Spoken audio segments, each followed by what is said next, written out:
Welcome to the 13 News Now Sports Overtime Podcast, week 2 of the NFL season in the books. We're going to talk all that and more. We're here with Brian Smith. His tie is the same color as his Hall of Fame plaque. Brian, welcome. Wow, no, it is no, but thank you. I appreciate that. Now, of course, I'm assuming that's gold, not yellow. I can't quite tell, but close enough. It's yellow, sir. It's not gold. Okay, well, if it was gold, it'd be the same color as your Hall of Fame plaque. And Shane Fordham is here. Shane Fordham is writing Russell Wilson's Hall of Fame speech for him. Whether Russell Wilson gets in or not remains to be seen. Shane, how are you? Very good, very good. Just an appreciator of good ball. That's all. You know, you just want to call it an appreciator of quality football. That's all I am. Listen, there's no question about that. Shane loves himself a quality football game, and we had a bunch of those this past weekend. But before we get to Sunday, we're going to rewind all the way back to Thursday because this trio has not had a chance to talk about the Green Bay Packers-Washington Commanders game on Thursday night, primetime on Amazon. The Packers prevailed 27-18, and for much of the game, the score was not nearly that close. The Commanders made a late push to get back into it, but ultimately the Packers win. The Packers continue to look like possibly the best team in the National Football League. Brian Smith, I want your take on the game, please. Wow, beat up. They looked like they were thrown down a flight of New York subway steps with the metal edges on them. So if you've ever gotten on a New York subway, that's what the steps feel like. Have you ever fallen down those steps? Heavens no, because it's too many and people walking around them. That's what the Packers did to them. Jaden Daniels, as of today, as opposed to he injured his left knee, it's now a sprained left knee. Still day-to-day. Marcus Mariota, his backup, expected to be on standby just in case. Dan Quinn, his head coach, spoke of it today. He has passed certain tests up to this point, but he still didn't practice today. And that's critical for him. He needs to practice by Friday as to deciding whether or not he will play on Sunday at home against the Raiders. All right, so Jaden Daniels' health, the number one point of concern for Washington fans and everyone involved with the Commanders organization. He is unquestionably the most important player involved with that program. Shane, give me your take on the game, and then give me a Jaden Daniels year 2 games in thought. Yeah, so first, I think definitely the first thing you said, Packers definitely look like one of the best teams in the NFL right now. They look like they have, and kind of going to a point you made in one of our early, might have been last week, Connor, and that the Packers might have the best defense in the NFL this week. I didn't think it would be true. I thought they would be I thought they would be top 3 possibly, but right now they look like number 1, the top dogs in the NFL right now, defensive wise. The offense had its own sort of, even though they won, there were some struggles that the offense had, especially injuries. Seems like both sides suffered from injuries this game. Packers losing Jaden Reed possibly for the season, broken collarbone.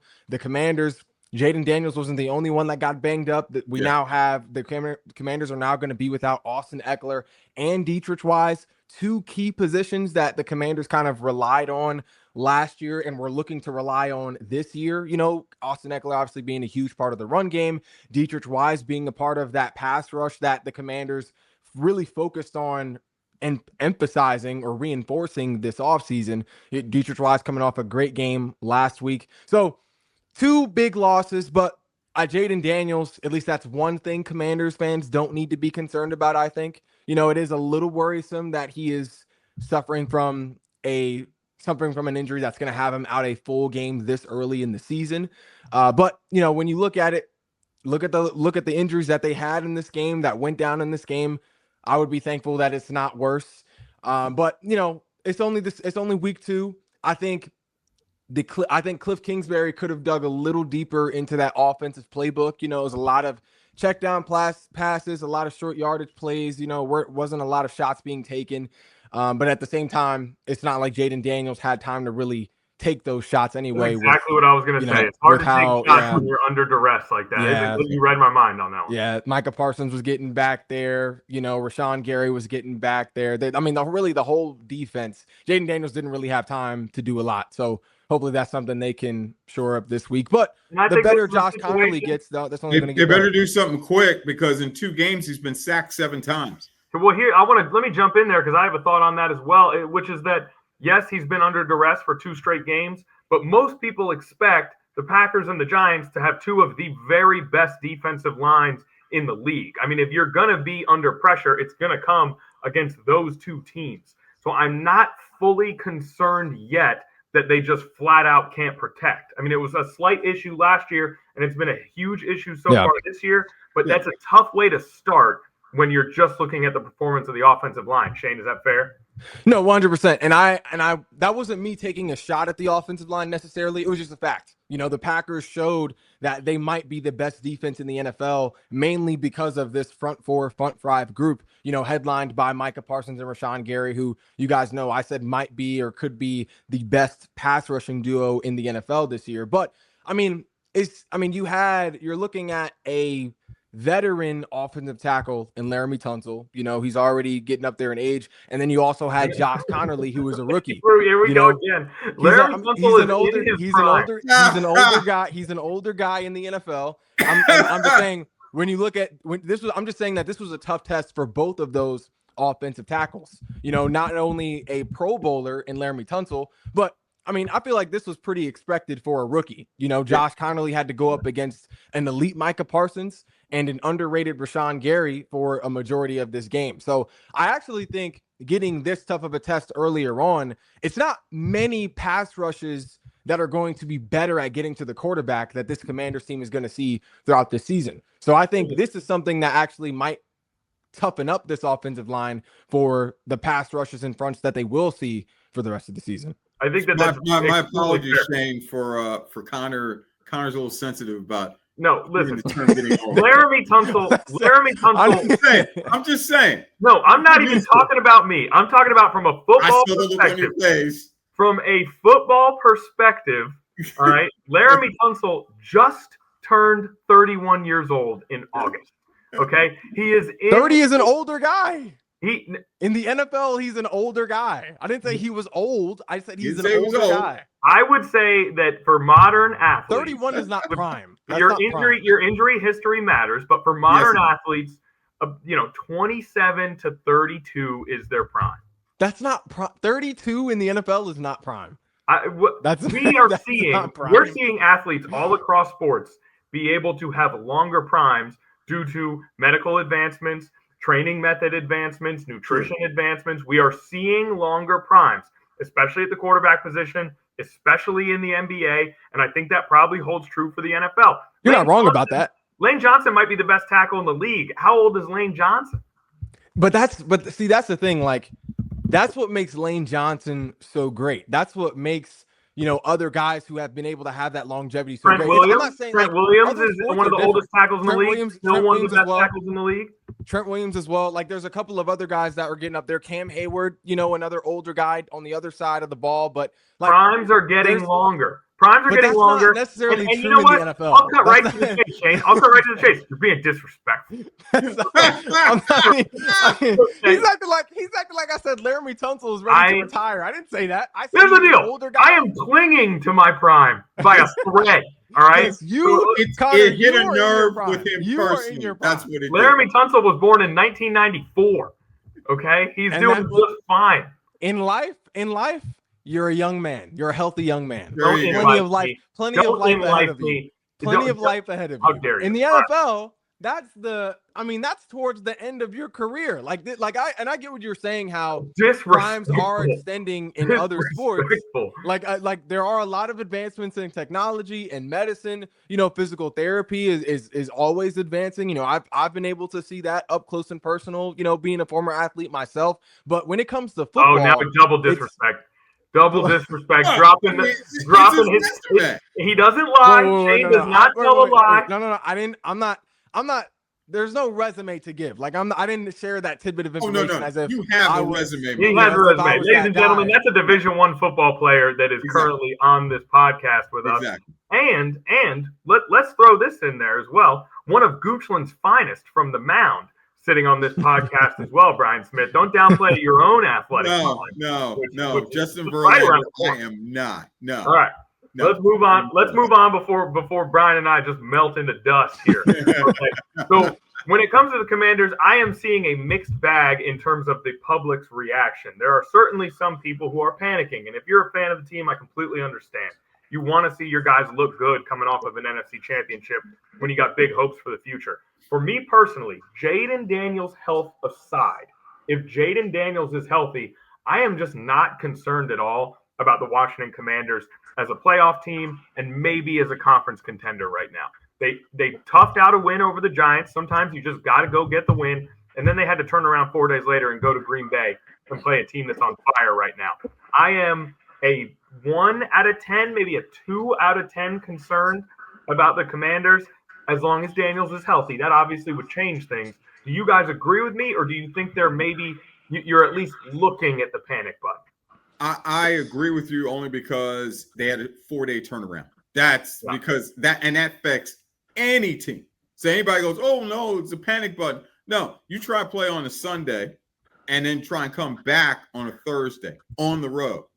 The great Bruce Smith once told me during training camp when he was with Washington, I said, what's it like being in the defensive line at times? He said, and I quote, it's like, is it like kind of just an accident to a car? He said, no, it's like going through several accidents on every play, getting hit from every angle.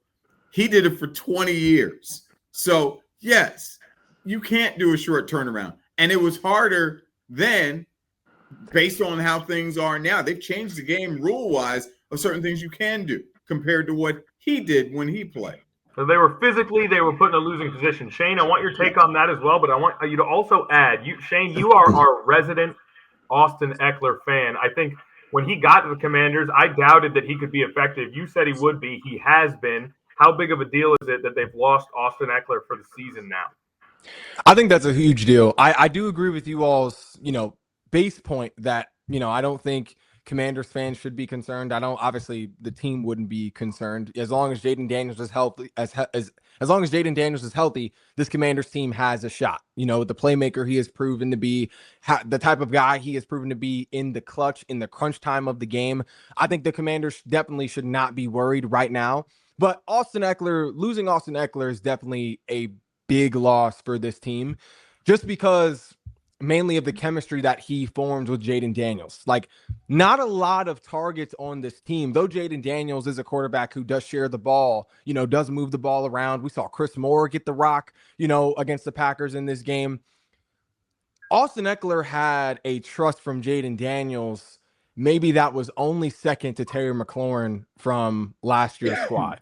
Like Austin Ekeler it was really Austin Ekeler and Zach Ertz that were his two go-to targets, Jaden Daniels' go-to targets on third downs, fourth downs. That's Austin Ekeler was a big reason why they had one of, if not the best conversion rate on third down and really fourth down as well last year. He was not only key in the run, but he was equally as valuable in the passing game. So losing him is definitely a concern.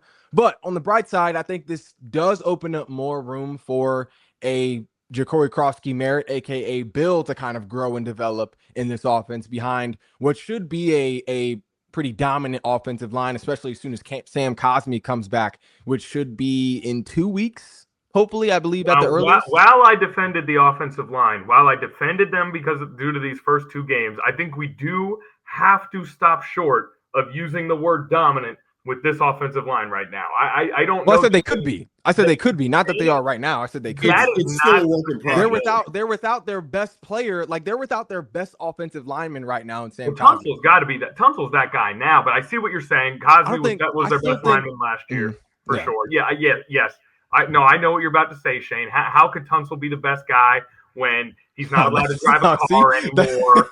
He has to, he's. I get it, but I see what you're saying. I think that they have potential to become competent. I don't know that I see dominance as the potential of this offensive line, but I suppose we should withhold judgment until Cosmi comes back. Now, he doesn't want to do it. He does not want to do it. If I remember correctly, he pushed back against it when he was in San Francisco. But Bill obviously has had a decent start to his rookie season. A really good first game. The Packers game was tough, but they weren't running the ball a whole lot because they were playing catch-up the whole time. Would you guys want to, and do you think it's a good idea to maybe slide Deebo Samuel in there for a couple of running back reps? I mean, he did that in San Francisco. He was good at it with Ekeler out. We know Deebo is effective in the passing game. Can you slide him in there and maybe start to look at him as a part of your running back depth? Is that something you guys would want to see? I think you'd have to take a look at it because at times they did. Remember during their home opener, they did the reverse and he went in from the left side. So yes, it's certain times sure went out, but don't abuse it. That's the key. Dan Quinn mentioned the fact of how resourceful he is to opening plays up and saying, yeah, I'll give it a shot. Why not? That's helpful, but there's a fine line, and Deebo has been known to get injured every now and then because they try to turn him into a running back, and you don't want to abuse that. You want to save him for when it's right. Occasionally, yeah, but don't put that as a main package. That's literally for the playoffs. That's for the Super Bowl or whatever the case may be. Yeah, get to the playoffs first. I mean, if Bill ends up hitting that rookie wall, yeah. I mean, they've still got Jeremy McNichols. They've still got Chris Rodriguez. Those guys have had moments, but specifically as a third down back, specifically as a pass-catching threat out of the backfield. I mean, if they really start to struggle in that regard, maybe that's something they try out. They'd have to consider it. Yeah, I agree. Playing well at receiver, you don't want to rob the team of that weapon either with him on the outside. So we'll see. Yeah. Anything else on the Packers game, or are we ready to move on to a preview of Commanders Raiders? I am concerned. Like I said, 7 sacks of Jaden Daniels in the first 2 games. That's a concern to me. And granted, it's his second season, so he's holding the ball a little bit longer, which means they're making adjustments to make him run the play a little bit longer and not necessarily take off per se. But yeah, if they need to lower the sacks. They need to either roll him out, have him get rid of the ball early. That's my only concern. I hear you, B. Smith. I don't think they'll see a pass rush this year that is better than what they saw on Thursday against the Packers. They do see some formidable pass rushes, though. Don't get me wrong. Yes. I don't think they have anything to worry about with the Raiders aside from Max Crosby. That's going to be, in terms of assignments, that's one of the easier assignments they have, just off of, just being off the ability to be able to double team him, not really having to worry about anyone else on that front line. But after that, they see the Falcons. The Falcons D line had a great game against the Vikings this past week. For the first time in the history of the Atlanta Falcons, or at least the recent history of the Atlanta Falcons, they had a pass rush. That was bizarre to watch. Yeah, and the pass rush came from that rookie duo that I was telling you guys about in James Pierce and Jalen Walker. Those guys, those were great additions for this defense, especially in light of AJ Terrell getting a little banged up there. But after the Falcons, they have the Chargers. We saw how the Chargers were able to rattle the Raiders Monday night. But they'll be without Khalil Mack, who had that, I don't know if you guys saw that nasty arm injury that was, I kind of had to turn my eyes just because of how gross it looked. But yeah, he'll most likely be out for the season. He'll definitely be out for that Commanders game. They got a Bears pass rush, Montez Sweat, a little rematch. Montez Sweat coming back to DC. Not anything crazy there for this offensive line. Nothing they can't handle. Cowboys, not really a pass rush as much as a run stopping D line now, as Jerry has been adamant about as something that they did something they did pretty well at for the most part in terms of stopping the Giants run game, for the most part, aside from maybe 2 to 3 key plays. Shout out Cam Scat Pack Scataboo. Lions, strong pass rush. Dolphins, not much. Broncos, obviously an elite pass rush. Vikings, elite pass rush. You obviously have an elite pass rush in the Giants. I don't think there's a D line that they'll see this year that clears the Packers. That's why Jerry Jones traded Micah Parsons after all, because he wanted Kenny Clark so bad. Is that what it is? Get your hands on Kenny Clark at all costs to shore up that run defense. I wouldn't be too worried about the Cowboys in that regard. I do want to note, which is shocking news because I saw the same thing you saw, Shane Fordham, but Khalil Mack on injured reserve, expected back later this season. somehow not a season-ending injury. I think everybody made that assumption based on what we saw.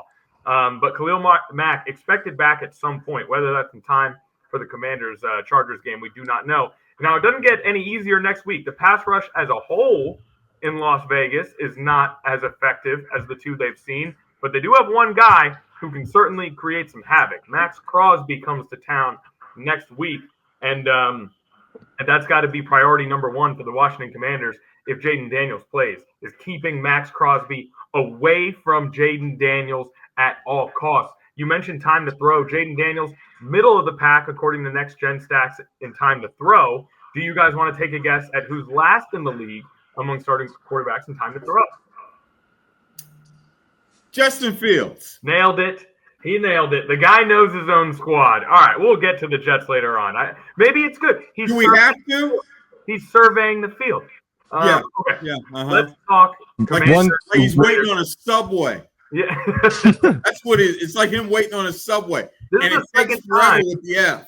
This is the second subway reference by B. Smith in the pod so far. B. Smith, what's going on? You dreaming about New York? Are you missing home? No, but it just reminds me of stuff. Yes. It's painful. That's what it is. Waiting for a train. And, of course, if you slip and fall on the subway steps, you don't want that to happen. Neither one. You just don't want that to happen. With a bunch of people around you. Let's go Raiders, Commanders. This game will be in D.C. The Commanders have opened as 3.5-point favorites against the Raiders. The Raiders currently 1-1. They beat the Patriots in week 1. And last week, they lost to the Chargers on Monday night, and they only put up 9 points against the LA Chargers. Geno Smith is a guy that I think we all know is extremely talented, but he's prone to big mistakes. And I think people expected the Raiders offense to be a little better this season so far. Surprisingly, their defense has only given up 33 points on the year, including just 20 to a Chargers team that we've seen has firepower. What do we expect to see in this matchup in DC? Should we all just assume that Jaden Daniels is going to play? We have not heard otherwise. And so let's talk about the matchup as if Daniels is going to play. I think that's the best way to talk about the matchup. I say if he plays, and that's a big if, you got to practice. You got to figure things out. But will he be as effective? I don't know. I mean, I want to say yeah, but we don't know the extent of his mobility. Yeah, he may be passing tests that works for Dan Quinn, but realistically, are we going to see Jaden Daniels of a year ago? I mean, I haven't seen it yet, but that's through no fault of his own.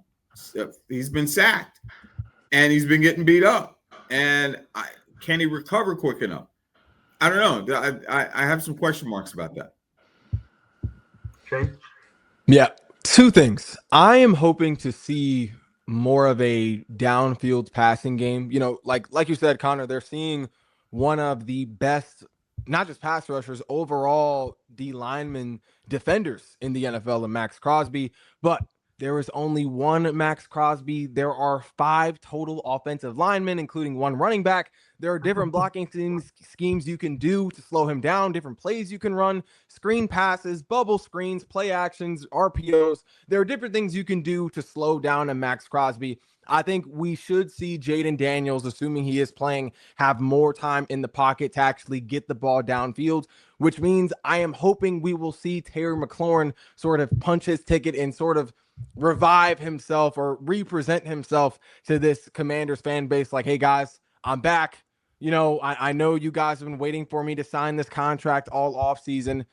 Here you go. Thanks for being loyal fans. Here's a reward for all your prayers, all your wishes. So I'm hoping to see more of a down the field passing attack with the time that Jaden Daniels should have, the increased time he should have in the pocket. You know, I'm also hoping to see not just Terry McLaurin get active, but I'm really excited to see what this overall receiver group can do with Jaden Daniels moving the ball down the field. I'm talking about Jalen Lane. I'm talking about Luke McCaffrey. I'm talking about Noah Brown. I'm excited to see not just what Terry is able to do this year, you know, with Jaden Daniels having that time in the pocket this year that he didn't have last year, but also what these younger guys can do. You know, younger guys plus Noah Brown, what these guys can do.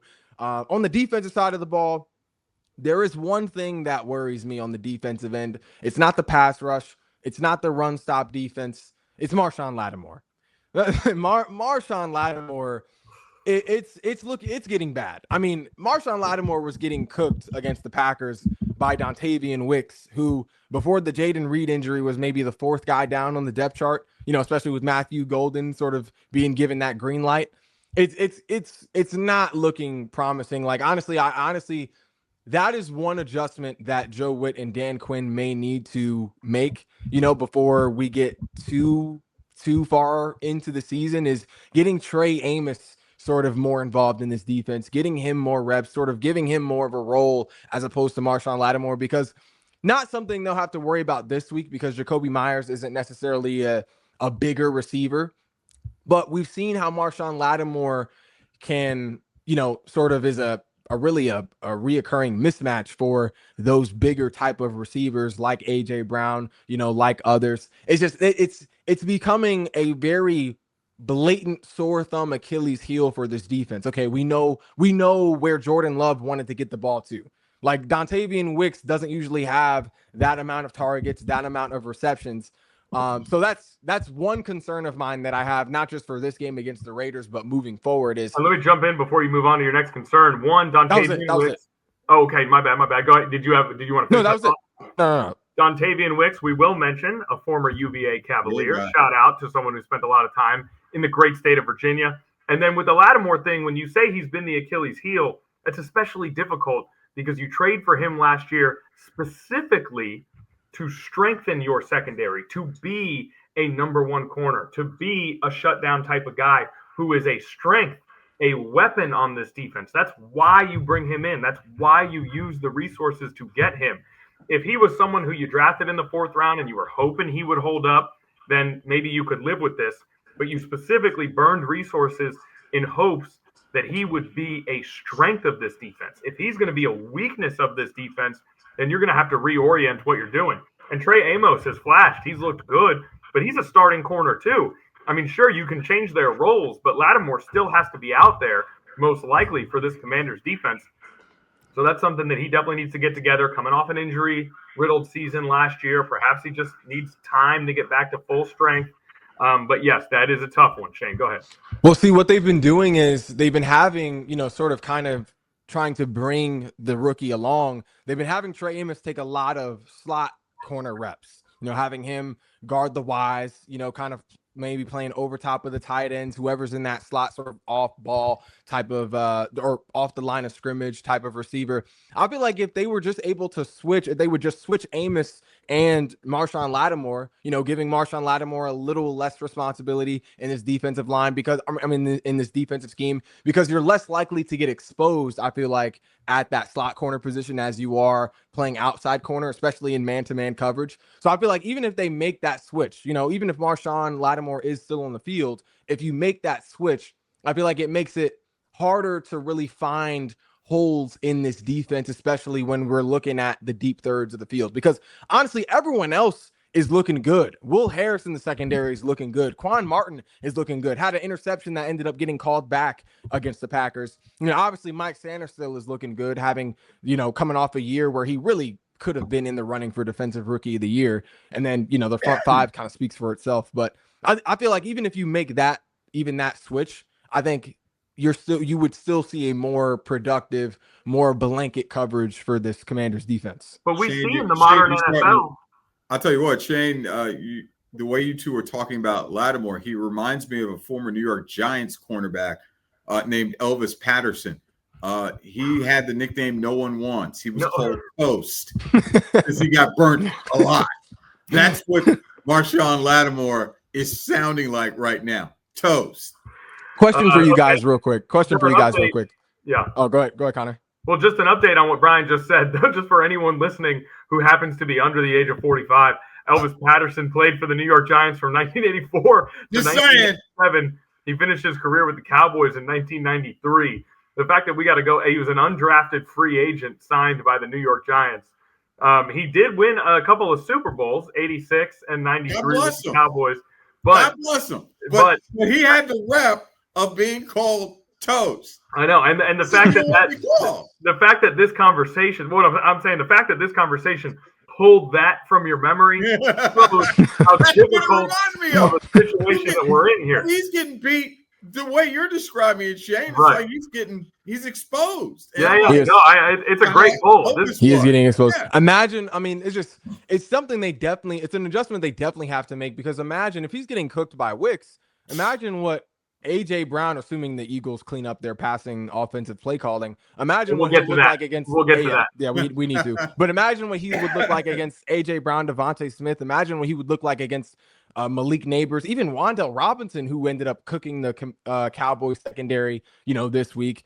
I'm spacing on someone else. Yeah, I mean, just looking at the division alone, it's not looking pretty. And then they're seeing plenty of other talented receivers this year. Justin Jefferson, another obviously elite guy in the NFL, arguably the best receiver. So it's just looking like a problem. But I wanted to ask you guys a quick question. Well, let me real quick. Let's hold your question. I want to bring something up because Shane, the fact you're able to break things down a little better than myself or Brian because of the fact that you played the game. And so I want to ask as well, based on your point, you talk about Marshawn maybe moving him to the nickel, but the best defense in the NFL last season, the Philadelphia Eagles, prioritized having a weapon at that nickel spot so heavily that even while they struggle at cornerback too, they're trying everything they can to keep Cooper DeJean at the nickel, because in the modern NFL, you've got to have a strong nickel corner if you want to excel as a defense. It might prevent Marshawn Lattimore from getting toasted on the outside, but it'll still weaken the Commanders if he has to go in there. Is that fair?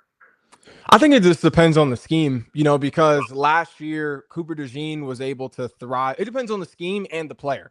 Like last year, part of why Cooper DeJean was able to thrive is because Vic Fangio obviously ran his notable shell coverage. You mostly have, I believe, 3 DBs over top, 2 corners. So it was more of a system that obviously required a headhunter, sort of a guy who could be physical but also cover at that nickelback position. I don't see Joe Witt running that same exact scheme, at least not as like the base defense. But then also, if you're comparing Cooper DeJean and Marshawn Lattimore, I mean, Cooper DeJean is just a guy who in 1 year showed he has some versatility to his game. Like being at the nickel, at least the way Vic Fangio used him, the way he orchestrated his defense, Cooper was really doing a lot of different things. Like he was primarily the nickel, but we did see him head up, in man-to-man as an outside corner periodically. I mean, we even saw that this past week against the Chiefs, in this most recent game. I mean, they had to in that game, but you talk about Elvis Patterson. Adoree Jackson might get the Elvis Patterson comp as well. That was my next question. I wanted to ask you. This last segment was the Sports Pod truly cooking. We got Shane breaking down the X's and O's. We got B. Smith with references from 1984, and I'm over here still thinking about people falling down the subway steps. That was us each in our fullest form right there. Shane, you had a question. I want to go back before we move on. Yeah, Connor, you brought it up. Adoree Jackson. Who I want to know which guy do you all think has looked the worst? Like, I feel like it's hard, but which guy do you think has been the most disappointing between Adoree Jackson and Marshawn Lattimore? Both, guys that were looked at as key pieces to a defense that was, supposed to be very productive or on the cusp of having a productive season this year. Which guys do you think kind of are more disappointing right now between Marshawn and Adoree? I think I lean more towards Lattimore because he was considered this guy to come in and immediately have an impact. And it didn't turn out his first year. It just didn't happen with, okay, he should be okay. This time around, he's still struggling. So it's whatever rep he had, either he can't make the adjustment or maybe the Commanders aren't making the adjustments to make it easier for him. They're asking a lot of their defense. Maybe that's something that Lattimore just can't do. And nobody's able to figure out how to make those adjustments for him. And I have the same response as the first thing that Brian said. This question is all about expectation. Adoree Jackson was an emergency acquisition because the Eagles are trying so hard to fill that cornerback 2 slot because the Eagles have had to pay a lot of guys on offense and they're going to have to pay a lot of guys on defense They are trying to make it work with Scotch tape at that cornerback 2 spot. So they had to go get Adoree Jackson, and their defense is such that they just need him to hold up, and they can still be a great defense. The Commanders went and got Marshawn Lattimore because they wanted him to be their Quinion Mitchell. They wanted him to be their shutdown guy. The expectation's far higher for Marshawn Lattimore, and so I think that he is a bigger disappointment right now. But we hope to see both of them improve as the season goes on. What do you think, Shane? Yeah, I agree. I think it's close just because, I think that corner 2 spot really for both teams was something that the Commanders are really hoping to see some improvement in this year. The Eagles the Eagles deciding to let Darius Slay walk, hoping to have something good enough to sort of hold up their end, opposite side of Quinion Mitchell. The Commanders, obviously hoping to have a piece that they could rely on to sort of be a compliment to obviously Mike Sanderstill, who was coming off of a great rookie year. But yeah, I think expectations wise, it's hard to lean away from Marshawn Lattimore just because Adoree didn't have high expectations other than to just survive. Right. Marshawn Lattimore was supposed to thrive. And Adoree was not. And Adoree was not the favorited starter coming into the season. It was supposed to be Kelee Ringo. Ringo, the young guy from Georgia. I really thought Kelee Ringo was going to be a dude. He showed. I mean, good on special teams. It's like this was like a complete U-turn for Kelee Ringo this year, as opposed to the flashes he showed last year. But he also had more opportunities, I guess, to sort of show the, sort of the weaknesses in his game as well. But yeah, so I mean, Adoree was coming in as a guy who they didn't really have a choice but to put out there, especially with, Jacorian Bennett pulling him off the Raiders, who the Commanders are going to be seeing this week. A guy who they just needed somebody dependable because Kelee Ringo wasn't cutting it and Adoree Jackson was just there longer. I think that's simply what made Adoree Jackson get the cut, is just because he was there longer, had more time in camp with this scheme, with these guys under Vic Fangio. But Marshawn Lattimore, like you said, he built a reputation in New Orleans. That was a really underrated defense for the past few years, with Marshawn being a highlight, Cam Jordan, obviously Demario Davis, especially then Tyron finds his way out there over from Kansas City. But yeah, this was just a complete sort of very abrupt decline for Marshawn Lattimore coming over from, because he's been dealing with injuries, but just in terms of his output when he is healthy, complete abrupt decline looking at Commanders Marshawn and Saints Marshawn. All right. Now there might not. Water.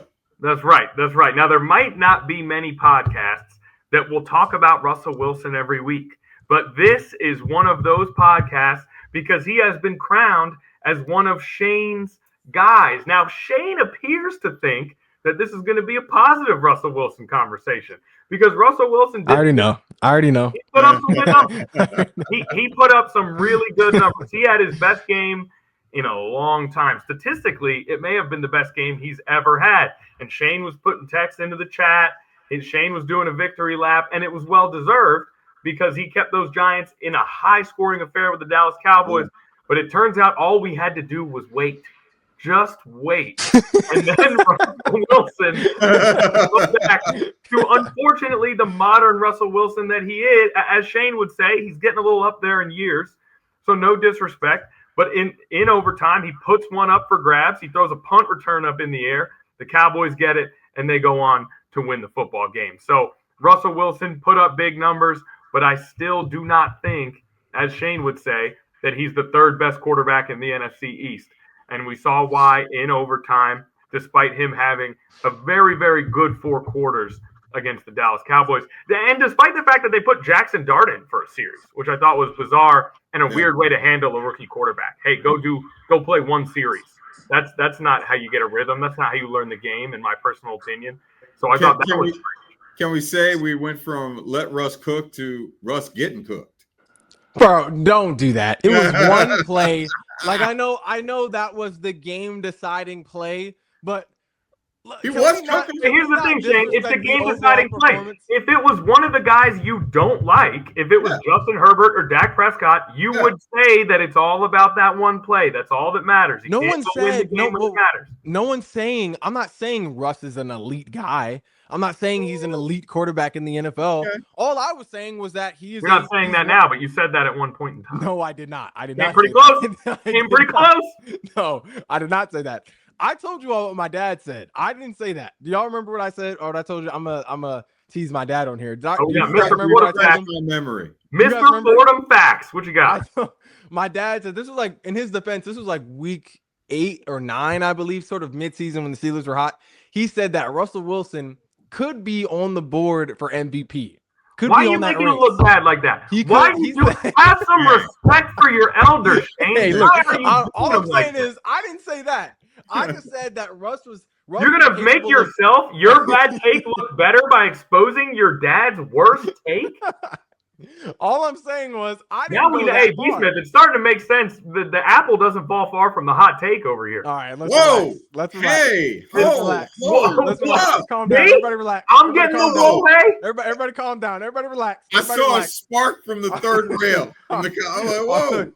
All I said, and I was not trying to fire a stray at Fordham, was not trying to do that. But at the same time, I'm just trying to be clear. I was not going that far to say that Russell Wilson was one of the best quarterbacks in the game when saying he was elite. All I was saying was he is a capable starting quarterback that is capable, I think, of leading a playoff caliber team, getting back to the playoffs, potentially winning some playoff games, at this stage in his career. I think we saw up to that last play, he had a chance, but nothing about Russell Wilson over the last 5 years has made anyone think that he can go win playoff games. That's not the guy that he is anymore, unfortunately. For the first half of last season, the Steelers' defense was the best in the league, and so Russell Wilson won some games.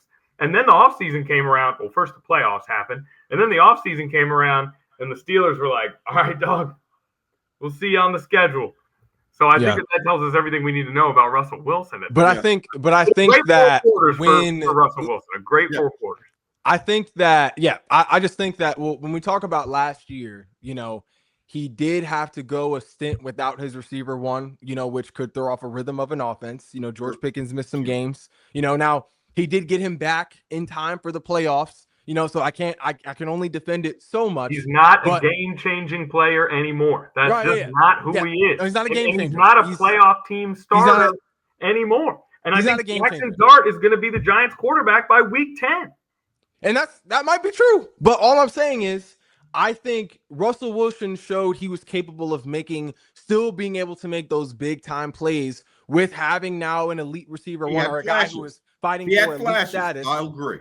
Over 400 passing yards, 3 touchdowns, 73% from the field. It was. He's playing basketball now. Passing 73 completion percentage. All right, so based on the week 1 in which the New York media was calling for him to be benched, and then week 2 in which he threw the game-losing interception that really made no sense. It was an absurd. Yeah, it was a brain fart for sure. And then last year, where he could not get the Steelers over the hump despite a strong supporting cast, and then the year before and the year before that, where the Broncos couldn't wait to give him $70 million to go away. Now that we have all that evidence, is it okay if we move him under Dak Prescott in your NFC East quarterback rankings? Okay, now let me explain my logic with that, though. We know your logic because Dak Prescott's incapable of winning playoff games, and Russell Wilson has won playoff games. First off, Dak Prescott's won playoff games too, and Russell Wilson. I'm sorry, how many playoff games has he won? He ended Tom Brady's career, and you put any stock in that? Answer the question, Connor. How many playoff games has Dak won? He's won one playoff game. It'll take you 5 seconds to count him out. He's won one playoff game in which he played spectacular, and he nearly has beat the Niners in a couple playoffs. How many playoff games has he won, Connor? Answer the question. Here's the question. How many playoff games has he won? He's won one playoff game, I believe. He's won 2. He won 2. More than I even thought. But the question is not, did I ask you guys in almost 10 years?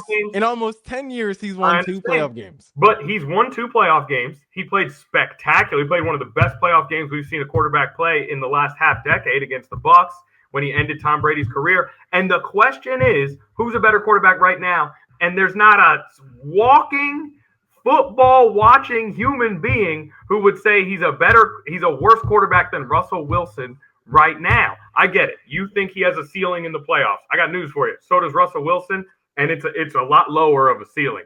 B. Smith probably couldn't even walk into Russell Wilson's playoff house right now without hitting his head. Wow, height going in too. Goodness gracious. Well, you're a tall guy, B. Smith. That's all I'm saying. I'm giving you props. Well, he's 6, roughly. No, I'm saying his playoff ceiling. Shane's argument was that Russell Wilson's playoff ceiling is higher than Dak Prescott's, and that is simply not the case. No, not anymore. I think it is. I think it also. Listen.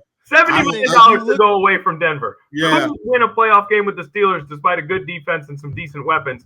And this, when he gets a chance to win a game this season, he has a chance to win a game and cement himself as the starter. He tosses it up for grabs. He is not a playoff quarterback anymore. It's been a bad half decade. It's not a bad play. It's a bad half decade. Here's a better question. Who's won a playoff game more recently? That's Dak Prescott. Who's been an effective quarterback in the postseason more recently? That's Dak Prescott. That is your answer to our preseason question. But even looking at effective, can't stay healthy. That's the problem. When it comes to Giants Cowboys, was this a game with two teams that actually might be frisky, or was this two bad teams playing an entertaining football game? Two bad teams playing an entertaining football game. Shane? You give up 30-some points from your defense. That's not really saying a lot. But because of the quarterbacks who had moments of greatness, yeah, that's what it came down to. I'm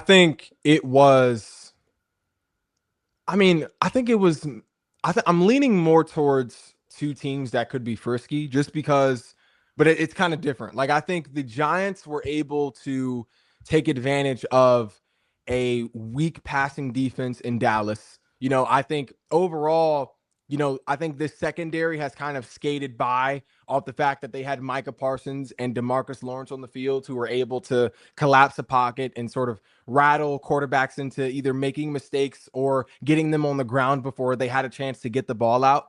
So I think they were able to take advantage of the fact that Trayvon Diggs may not be as elite of a cornerback as people think. Deron Bland also was not in the game, still, I believe, coming off an injury. So I think don't think they're frisky based on what I'm hearing right now.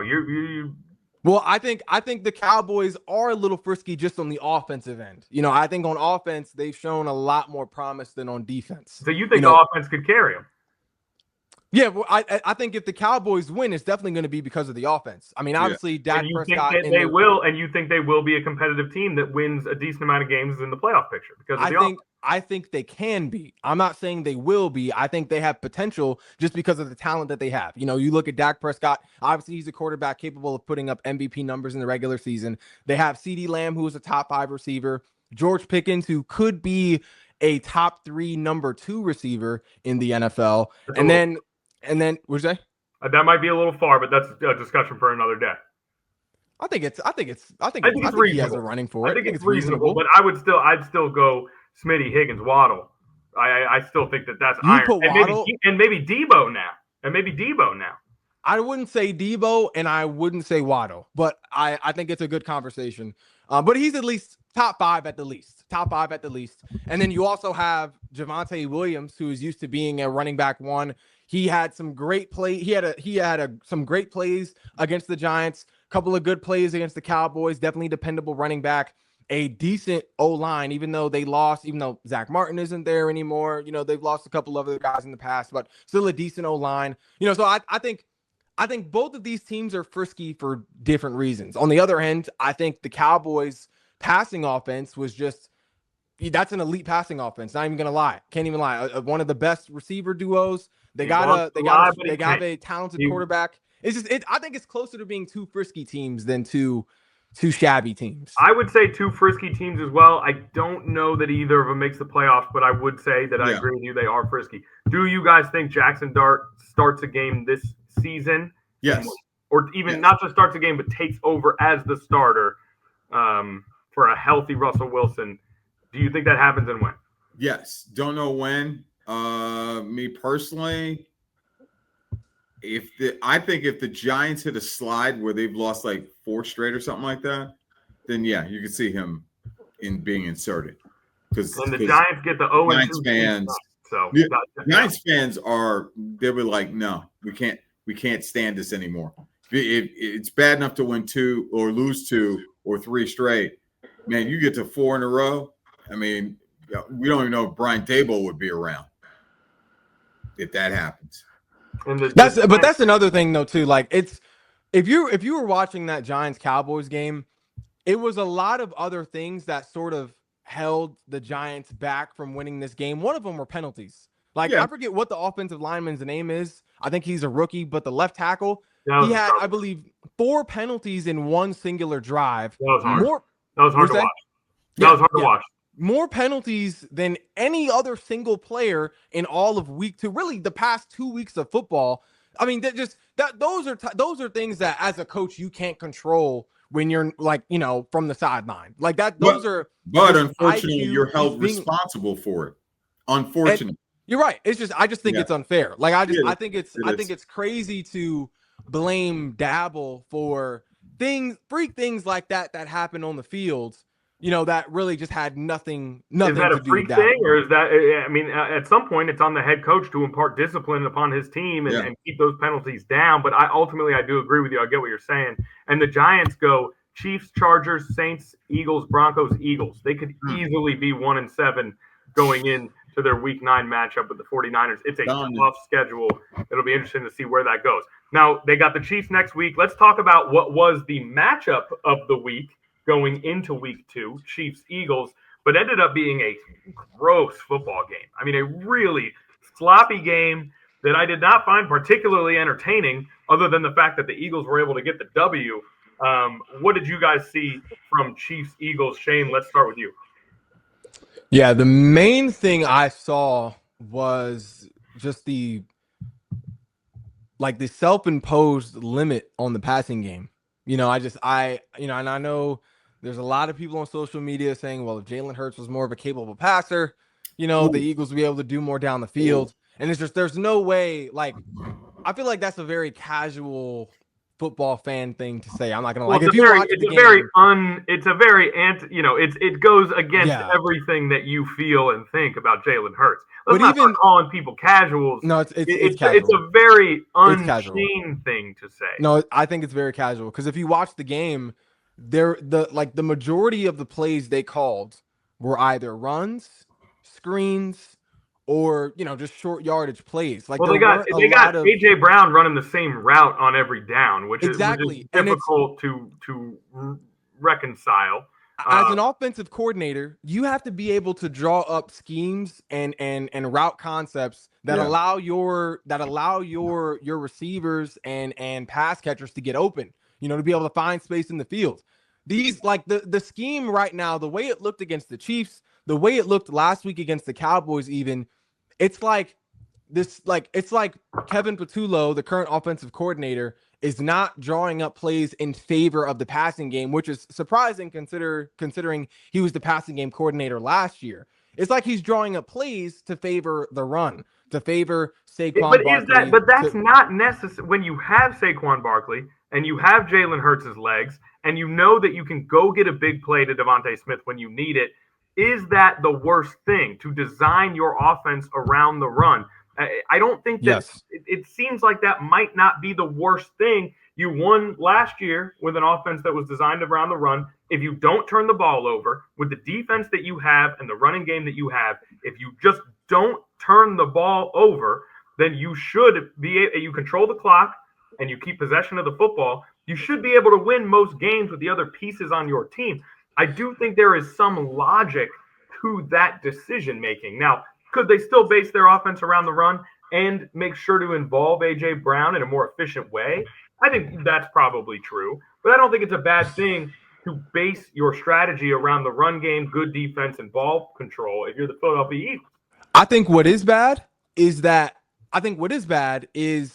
giving Saquon Barkley the ball almost 30 times and only looking for A.J. Brown or Devontae Smith less than 8 times in a game. I think that's the problem. Like if there was more of a balance, I could see that being a little more a little more favorable, but there's no reason why in week 2, Saquon Barkley should be getting the ball 22 times, and we're only looking in A.J. Brown's direction. 22 is not crazy when you have Saquon Barkley on your team. 22 but it is perfectly reasonable. But it is crazy. It is crazy when you have – but it is crazy when you have 2 elite receivers in A.J. Brown and Devontae Smith. It just – you – like really the ceiling on this offense is so high, but it's just the Eagles will never touch that ceiling or even come close as long as there's this much focus on the run. They were Super Bowl champs while focusing on the run. Sorry, B-Smith.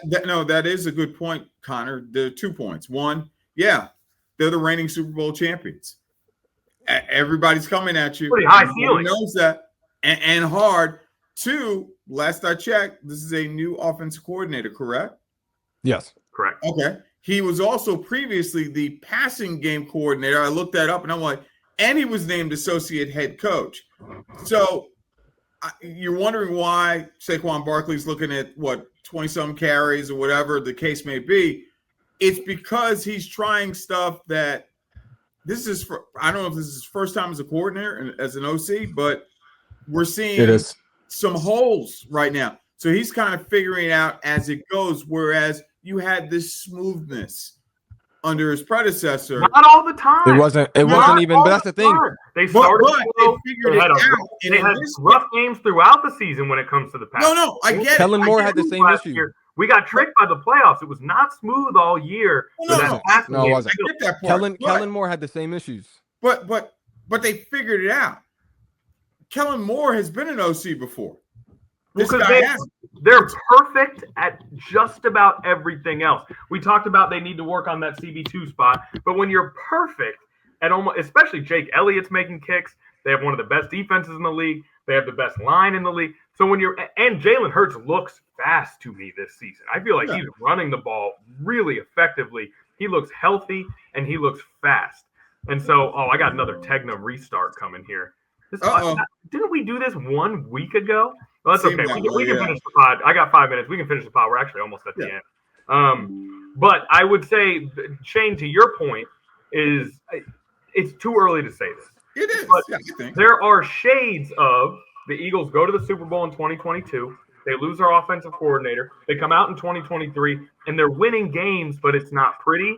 And ultimately, that led to a collapse because they were never able to fully fix it. Through 2 weeks, there are some shades of that. But let's go the other direction here real quick with the Philadelphia Eagles. And let's talk about the fact that they're 2-0 after opening the season against a divisional opponent. And then they went and beat the Chiefs in Kansas City. They still have what looks like to be a lethal defense, and Hurts looks good running the football. But let's not get too doomsday on the Philadelphia Eagles when they're the number 1 team in the NFL right now on every power ranking that you can find, I would guess. So we also can give credit where credit is due. They still have a lot of things going for them, but you would like to see at least some. Well, you heard Chris Jones say to Jalen Hurts, "You barely had 100 yards," and Jalen Hurts said, "We won the game." I do think that there is. I think that is a reasonable viewpoint and a reasonable statement. But you would like to see eventually some big, explosive games through the air when you have that much talent on the squad. And Shane, that is what you're saying. Yeah, getting the win is obviously always great. It's always the goal. But just as a overall not even as a Eagles fan, but just as an overall football fan, someone who enjoys to watch the game, it's just a little frustrating when you see a team that does more to beat itself than what the opposing team does to beat them. Like, I feel like, honestly, the Eagles beat the Chiefs with one hand tied behind their back, with how they it seems like they were, at least Kevin Patullo was hesitant to really attack the deep thirds of the field, put Jalen Hurts in a position where he could take more shots, really taking advantage of those man-to-man situations for both AJ and Devontae Smith, 2 of the best receivers in man-to-man situations. It's a little frustrating when you see a team do more to beat themselves, at least from the play calling side, as opposed to what the opposing team is able to do to them to force an L And when they needed it from Smitty on a big third down, they throw the ball up and Smitty goes and makes a play. Devontae Smith goes up and makes a play. To your point. And what happened? Jalen that was one of the only plays Jalen Hurts was able to take a shot. And that time he was just trying to get the ball out because he obviously had a defender screaming, screaming it up the middle, up in his face. And so as for the Chiefs, I think the Chiefs are going to be fine. That Travis Kelce drop is brutal. Yeah, that is rough. Nothing else to say about that. That's rough. Yeah. We only have 2 more minutes because my computer needs to update for the 4th time in 4 weeks, and Shane's got family matters to attend to. And no, I don't mean talking to his dad about Russell Wilson. I mean family in town that he needs to hang with. I guess we will put on my business in the streets. My bad. That's on me. That's on me. My business in the streets. I don't know what Shane's doing. I don't know what Shane's up to. You brought up family. I don't know. Hey. We'll finish with this. The Virginia Tech Hokies are 0-3 after losing at home to the Old Dominion Monarchs. It is, by my estimation, one of the 2 worst losses in the history of the program. They lost to JMU at home in a year where they were supposed to be title contenders. I think this one is worse because it was all-out domination, not a fluky upset with a bunch of weird plays. I think this is the worst loss that I have seen in my time watching Virginia Tech. Brent Pry gets fired. I think that probably had to happen because there has to be a standard. And now they go forward to look for a new head coach. We've got about 60 seconds. Feel free, you guys, to give your takes on the situation. And I'm going to just try to hold back the tears. Well, first of all, get your handkerchief. You'll be okay. As far as it's hard following a legend like Frank Beamer. But Frank Beamer went through this probably right around his 5th year at Virginia Tech. He took over a team that, had coming off of a Peach Bowl win back in 1986, which I actually saw with Chris Kinzer and Coach Dooley. But Frank Beamer needed time and kind of got it in these times, and they hadn't made the adjustments that they should have. And this could involve Whit Babcock, the AD, 2 whiffs on coaches, so we don't know what his future will be like. There could be a full house cleaning as well. So who knows? I think this was obviously not a great outing for Brent Pry, but honestly, Shane, you're being extremely gentle. You are being incredibly kind, and I want to thank you for that. You're welcome. I think this was honestly think the Monarchs deserve more love for the result of this game. Because, like you said, it wasn't just like the Hokies lost on a free play. It came down to one play. The Monarchs straight up manhandled the Hokies. Yeah. And I think that goes to show, and honestly, I think it's a great way to respond in light of, so really the heart and soul of your team in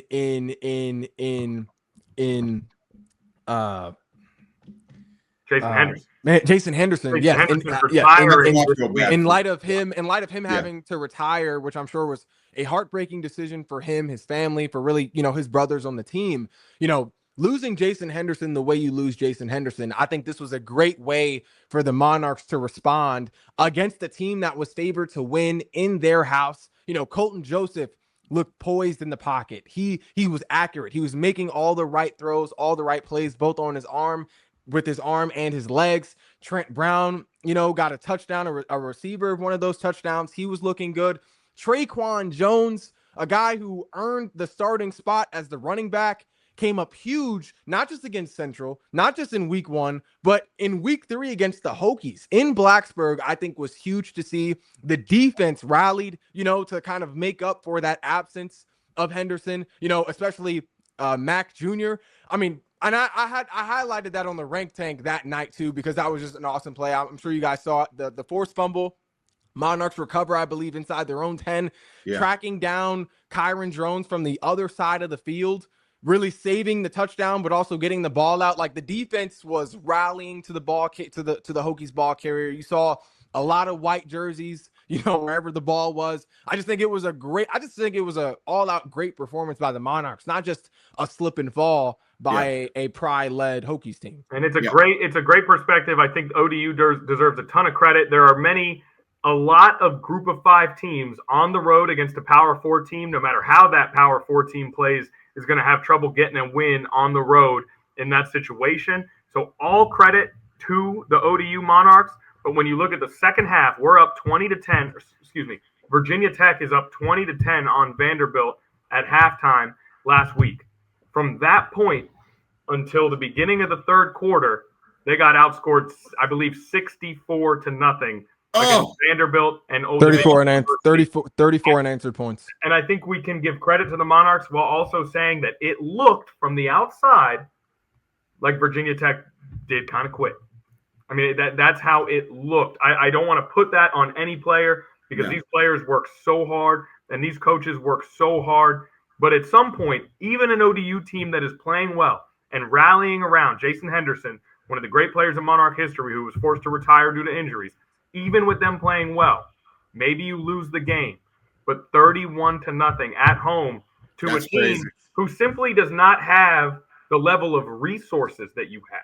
This is no disrespect to anybody, but it's just the resources at your disposal compared to the resources that Old Dominion has, which is even more credit to the Monarchs. Yeah. Montgomery takes over on an interim basis for the time being. A footnote, he was a former head coach at Tulsa. That same Tulsa team he had wound up beating Old Dominion in the Myrtle Beach Bowl, you might remember, a few years ago. So he says, hold on, the season isn't over yet in his eyes. He still thinks it's salvageable. And you hope to see life, and then you hope to see an inspiring coaching hire. We're almost out of time. Shane Fordham, last word. Yeah, I think on top of what you guys said, I think anytime you, as an away team especially, you can make the home team quit. Yeah. Like anytime you can not just simply outplaying them in the stretch of the game, it coming down to the last shot, last play, last possession. Anytime you can make the home team especially quit on themselves, I think that's a testament to the type of mentality that you have to have going into a W.